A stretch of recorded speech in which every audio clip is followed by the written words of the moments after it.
why I stopped investing my CPF ordinary account or OA funds. And if you remember, I did some updates about my CPF OA investing is to do a regular savings plan, or commonly known as dollar cost average, into my Endowus portfolios, namely the Amundi Prime USA fund. And first of all, the requirements for you to be able to invest your CPF OA funds is to have it a minimum of $20,000 in the CPF OA. Then the funds above $20,000 will be able to be invested. And yes, I do know that there are many other platforms out there offering ways for you to invest your CPF OA, but my own personal preference is Endowus because of the Amundi Prime USA fund, which is one of the lower cost methods for you to invest in large US companies that is quite similar to the S&P 500 index. So if you also want to be like me to use your CPF OA to invest via Endowus, you can use my Endowus referral link right here to get some free waiver incentives to get you started on investing CPF. Also, the question on whether you should use CPF to invest, and some of you may have very large OA balances, right? I felt that you should only invest your CPF OA when two things happen. Number one, you have secured your first own stay property, be it the HDB, BTO, or resale flat, or you have secured your own private property for own stay.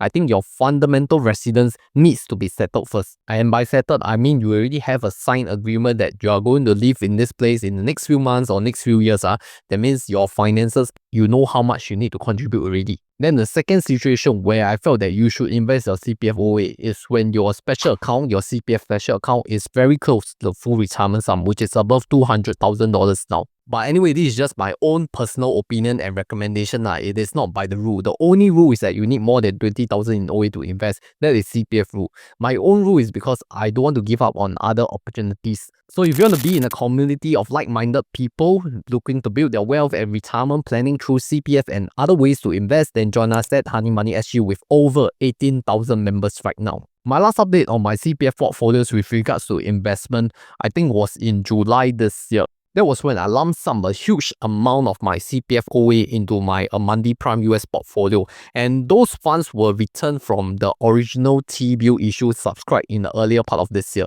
So I just lump sum everything in near the end of July, and I really lump sum the max that I could back then, making my CPF OA very close to $20,000. So that was in July, and then in August I collected my keys to my finally built HDB BTO flat. And you know that during your keys collection, you will have to pay your second down payment, and that's when my CPF OA funds have been used to pay the second down payment to HDB, which means that now my CPF OA funds have reduced below $20,000. And since it is below $20,000, you are not able to invest your OA, and that is around $7,000 to $8,000 right now. Also, another thing is that I'm using my CPF OA to pay for my monthly mortgage for housing.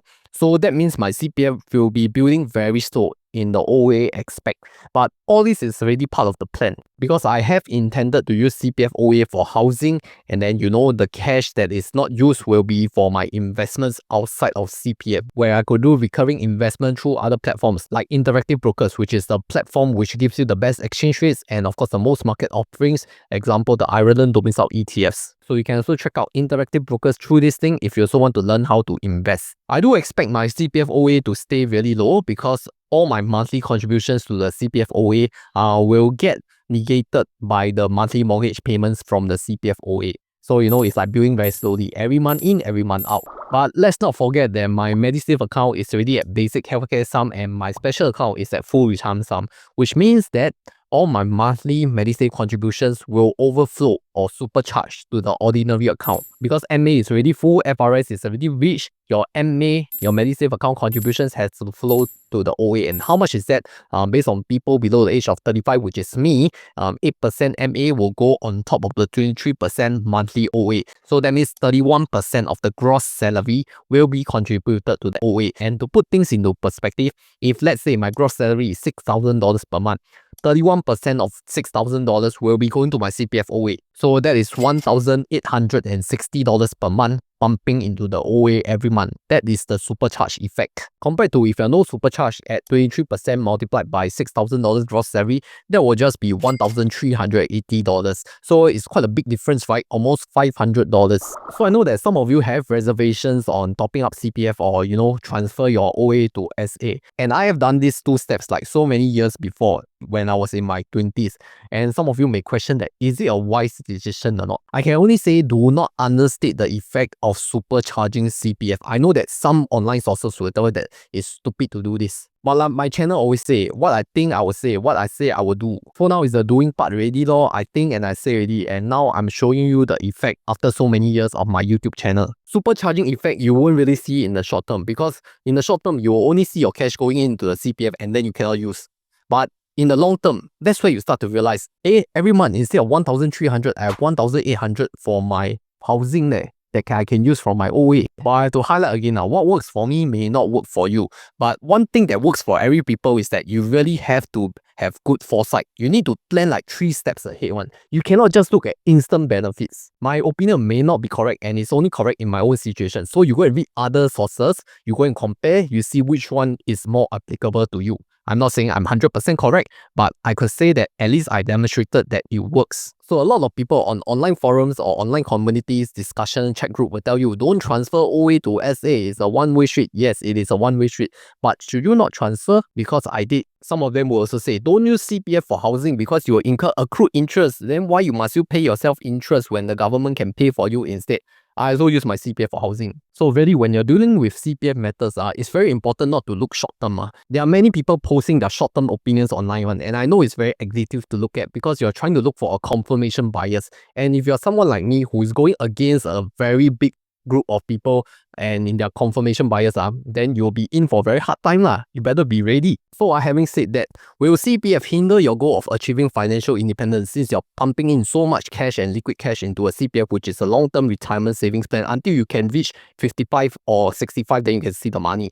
Well, I still followed these steps and I'm still on track to reach my financial independence or Ikigai goal. So really, if you're good, no matter what happens, you still can reach one. If you're true, no matter what good things happen to you, you will still blame it on other people when it didn't succeed. So is it time again to talk about whether should you transfer OA to SA, even though I did this video like close to 1.5 years ago? I think still many people against this idea. Maybe I should do an update. So if you want to update on that video, go and comment transfer +1. Okay, transfer +1. Whether you should transfer OA to SA. Conclusion for this video: years ago, I really planned and had this situation that I will not be able to invest my CPF OA, but that is okay because since I'm already using CPF for housing, I could use my cash for other investments, and there are so many more options outside of CPF for investing. You don't have to rely on CPF OA for investing. So the other takeaway is always plan at least 3 steps ahead, or you want to put it even further, 3 years ahead. Have a 3-year finance plan for yourself. Don't just listen to other people, or don't just listen to me. Okay, you all look at other sources, form your own opinion. No one is 100% right.